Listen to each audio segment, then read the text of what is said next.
Hola, hoy quisiera comenzar este encuentro, aquí esta conversación tenida entre ustedes y yo, acá en mi lugar de trabajo, donde consumo prácticamente las horas de trabajo diarias.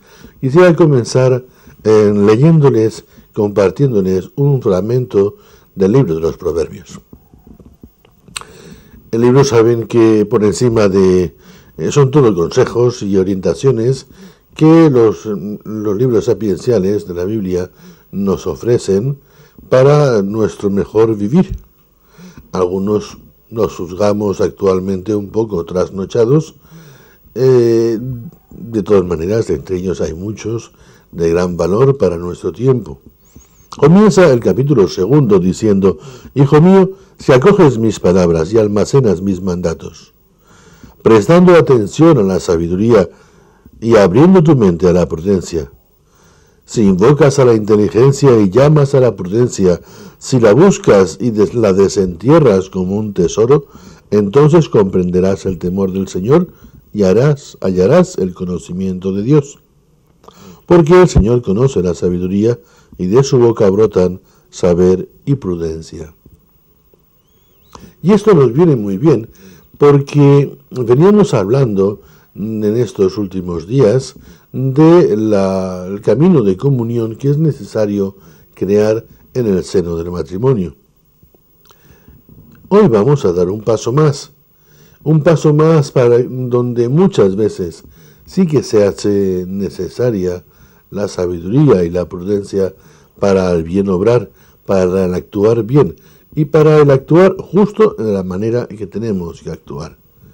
Porque es verdad que muchas veces el padre o la madre, el esposo o la esposa, desubican su condición de esposa de su condición de madre, o a la inversa, desubican su condición de padre y su condición de esposo. Son como dos cosas que en ocasiones se convierten casi en antagónicas, o solamente queda casi preponderantemente una de las dos. Y eso, lógicamente, crea un profundo desequilibrio en el seno de la vida familiar y, sobre todo, hace que en lugar de crear caminos de comunión, lo que crea sean lugares de división. Porque entonces el padre toma partido, la esposa toma partido y los hijos toman partido. ¿Cuántas veces no han oído ustedes la pregunta típica: ¿a quién quieres más, a papá o a mamá? Pareciera como si ya el esposo y la esposa, cuando el niño es chiquito, ya se anduvieran, buscando el dominio del cariño, del afecto de su hijo. En lugar de esposos y en lugar de padres, parecieran que comenzaran a ser rivales en ganarse el amor del hijo. Y no es que lo hagan con esa intención, pero de cierto es que muchas veces eso es lo que crean.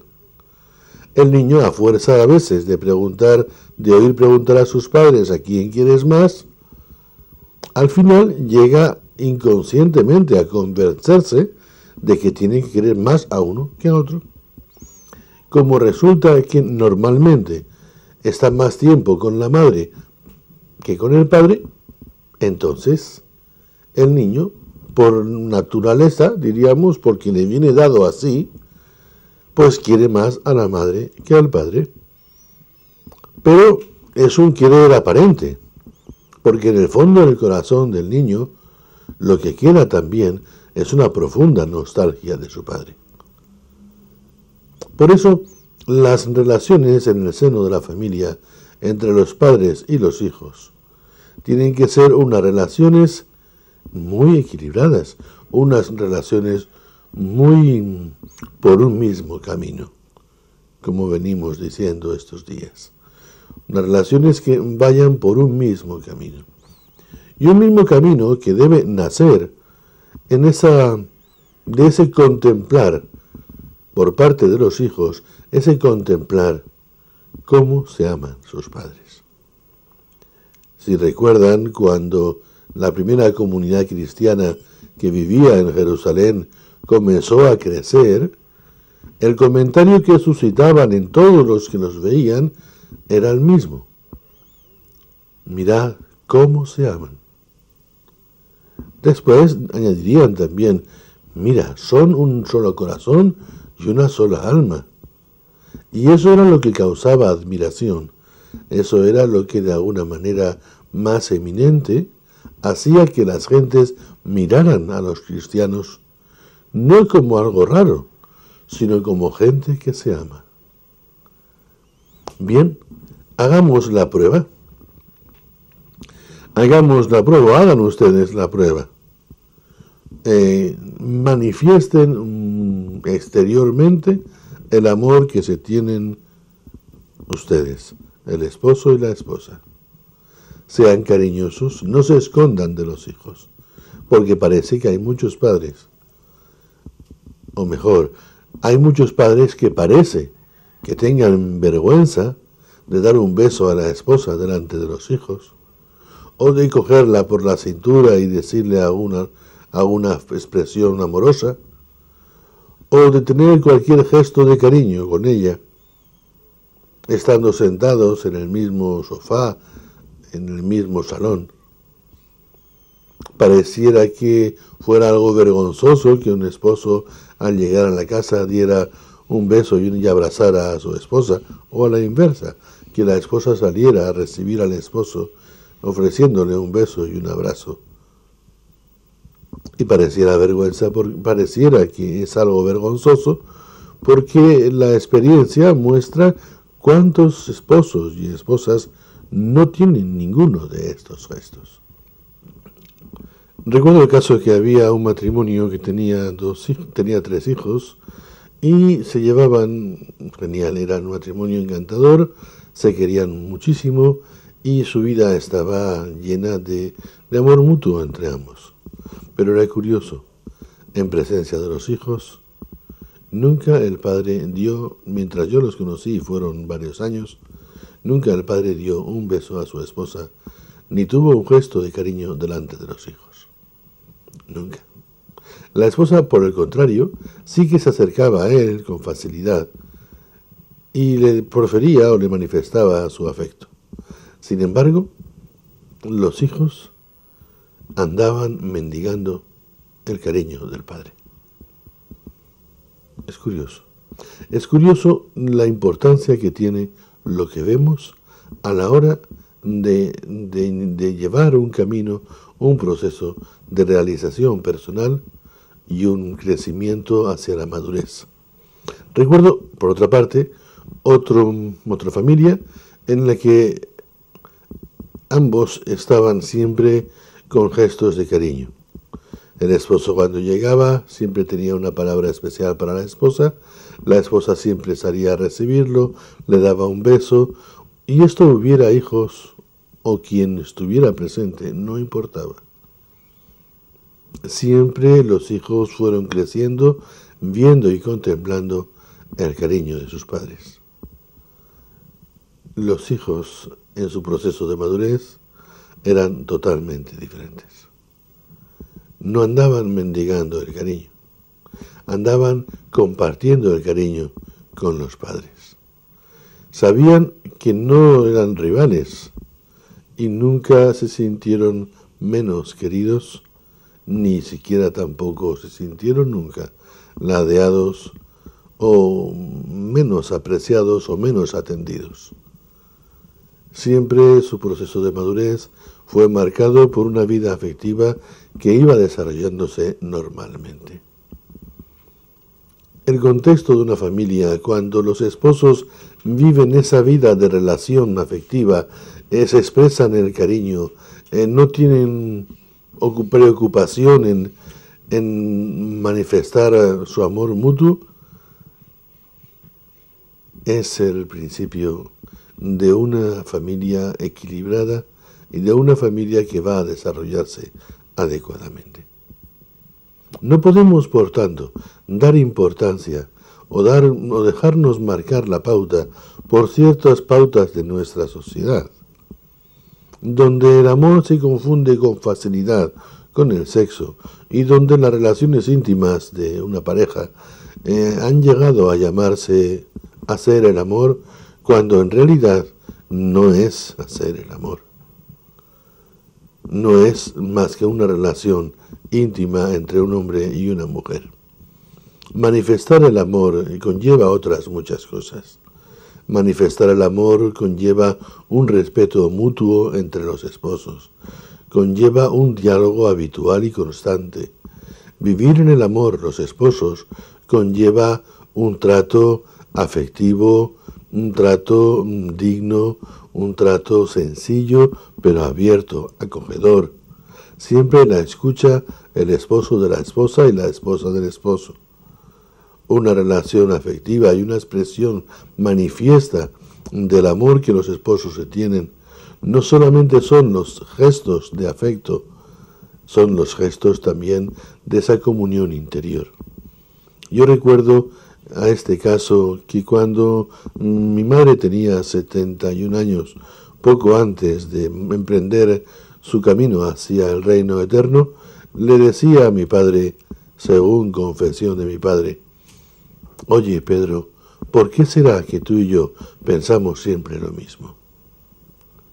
La comunión entre los esposos, pasando por las edades y por las etapas propias de cada uno de ellos y por las etapas propias del matrimonio, que es un solo camino, siempre va llevando a esa expresión de amor que une el interior de dos personas, que los une en un solo corazón, en una sola alma, en una sola aspiración y en un mismo objetivo, con unos mismos medios, en fin, todo lo que venimos hablando en estos días.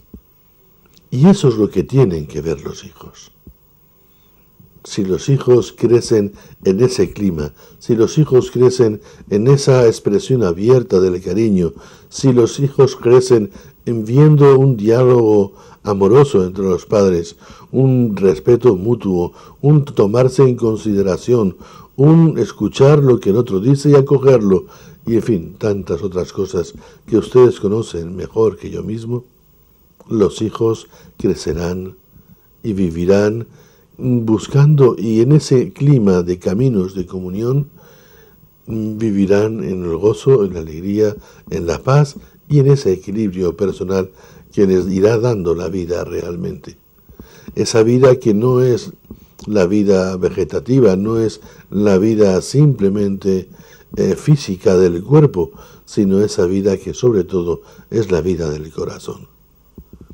Por eso es tan importante que las relaciones en la familia, en el seno de la familia, las relaciones de los esposos sean relaciones donde los hijos aprendan a amarse viendo cómo se aman sus padres, donde los hijos aprendan lo que es de verdad el amor viendo cómo se aman sus padres, donde los hijos aprendan no solamente a amar a sus padres y no solamente a amar a sus hermanos, sino donde los hijos aprendan el amor a todos los hombres viendo cómo se aman sus padres. Esa es la gran lección que los padres aportan a la vida del hijo, y ese es el gran camino de maduración de esa vida que recién comenzada o llevando ya unos años de camino, va a hacer que esos hijos sean hombres maduros, responsables y que vivan felices y en la paz. Y que sean a su vez también, para las otras gentes que los rodean, para su propia vida personal, para la vida familiar que después desarrollarán ellos mismos, sean cauces por los cuales los propios hijos creen nuevos caminos de comunión. Piensen que precisamente en el ejemplo, en lo que se ve, en el testimonio de los padres, en aquello para lo que no hacen falta razones, en aquello que es tan claro, tan evidente, que no hace falta ninguna explicación, eso es lo que más llega al corazón de los hijos. Si por el contrario encontramos un matrimonio donde el esposo o el padre es un hombre inexpresivo, es un hombre seco, es un hombre duro, es un hombre de expresión un poco fuerte, normalmente el desarrollo de los hijos y el desarrollo afectivo especialmente no va a ser el adecuado. El esposo no viviría entonces creando caminos de comunión con su esposa. Y es entonces cuando se rompe el equilibrio y la balanza se desequilibra por completo. Y lo que ocurra, pues, solo Dios lo sabe. Por eso, en el seno de la familia, para poder crear caminos de comunión entre esos dos grupos, llamémoslo así, son los padres y son los hijos. Los padres tienen que ser primero esposos amantes, esposos que expresen su amor, y desde ahí, en un segundo plano, ser padres. Ser padres en todo nivel, y ser padres sobre todo teniendo en cuenta que no basta dar la vida, no basta engendrar un hijo y no es suficiente traerlo a este mundo. Esos padres tienen que enseñarle a vivir. Y tienen que enseñarle a vivir desde el mismo comienzo, desde el origen mismo de la vida. Cuando el niño va naciendo y va caminando, aunque esto sea todavía un bebé, después sea un niño, después sea adolescente, y así sucesivamente, desde el comienzo de su vida, ellos tienen que aprender a vivir desde el origen de esa vida, que es el amor que sus padres se tienen. El amor que los ha hecho ser esposos y que los ha hecho ser padres. Ahí, en ese origen, es donde el niño va a ser educado, va a ir recibiendo esa vida y va a ir recibiendo también la orientación para vivirla él mismo. Porque junto a esa vida que se le da, se le tiene que ir dando también, se le tiene que ir enseñando también a vivirla. Porque el niño se encuentra con un juguete que lo coge y le da vueltas como un bebé que no sabe ni para qué sirve ni cómo se utiliza. Veamos simplemente el ejemplo de un sonajero en las campanitas. Que el bebé las mueve, pero las mueve por casualidad. Comienza dándole vueltas y cogiéndola y sacudiéndola con el brazo porque hace gestos con los brazos y llega el momento en que suena, y como dice el refrán castellano, suena la flauta por casualidad. Suenan las campanitas y el niño le gusta el ruido de las campanitas y ha aprendido una cosa. Después, normalmente, el niño agitará varias veces las campanitas para que suenen porque le ha gustado el sonido. Si el niño ve que sus padres expresan el cariño, el niño también expresará el cariño. Y el niño, si ve que sus padres expresan el amor mutuo y el niño expresa también su cariño a sus padres, verá que nacerá de él mismo la necesidad de expresárselo a los dos. Porque hará lo mismo que hace su padre o hará lo mismo que hace su madre. La conducta de los padres es la primera escuela para la vida del hijo. Y el hijo será normalmente reflejo de lo que tiene en su casa. Si ese reflejo, si ese que tiene en su casa es positivo, el niño crecerá en lo bueno. Si eso que tiene en la casa el niño es negativo, si sus padres en lugar de manifestarse el afecto están siempre discutiendo, por ejemplo, o simplemente está cada uno en sus cosas y como si no existiera nadie más, ni siquiera para el esposo existiera la esposa, ni a la inversa, el niño aprenderá a defenderse. Porque el niño intuirá, en su pequeño conocimiento de las cosas, intuirá que hay que tomar posición, que hay que tener en consideración las cosas, que hay que tomar en cuenta unas leyes de defensa, que no puede estar cercano a los dos y entonces tendrá que ir midiendo su relación con su padre o su relación con su madre. El reflejo de los padres será la puerta para la vida del hijo, será la orientación que el hijo tendrá para la vida. Si se da por otra parte ese clima amoroso en el seno de la familia entre los esposos y con los hijos, el niño frente a una dificultad nunca dudará en acudir a su padre o a su madre, indiferentemente. Y no es que tenga más confianza con uno que con otro, no, será indiferente en la circunstancia, a lo mejor la dificultad que tiene, piensa que su padre se la puede resolver mejor que su madre, pero no por elección. Sin embargo, cuando la relación entre los esposos no es una relación amorosa, no es una relación de cercanía, de respeto, de manifestación conjunta, no son una sola cosa los esposos, el niño elegirá el padre o la madre, porque dependiendo de lo que ha ido viendo, juzgará a uno competente y al otro incompetente para resolver su dificultad. Por eso el niño necesita tanto ver y crecer en el amor. En un amor visto, tangible, vivido, experimentado, en un amor que no sean palabras escuchadas a sus padres, ni siquiera palabras escuchadas en el colegio o en la escuela. En un amor que sea lo que él ha visto, sin más. Y un amor crece en él porque es lo que ha visto. Un amor sin fisuras, un amor sin divisiones, un amor sin diferencias, un amor entregado, un amor abnegado, un amor real. Y ahí ha visto tanto a su padre y a su madre, a su padre como a su madre, pues desde levantarse por la noche para atenderle a él porque está enfermo, o porque ha llorado, o porque ha tenido un mal sueño, o lo que sea. Y ha visto cómo tanto su padre como su madre no han huido de la dificultad suya, sino que se han volcado y se han volcado los dos. El crear una familia donde el hijo tenga que hacer elecciones, donde el niño tenga que verse de alguna manera, como decíamos al principio, ¿a quién quieres más, a papá o a mamá? Donde el niño tenga que elegir de alguna forma, o donde la misma elección del niño se la dé el hecho de que la madre está siempre con él y el padre prácticamente no lo ve.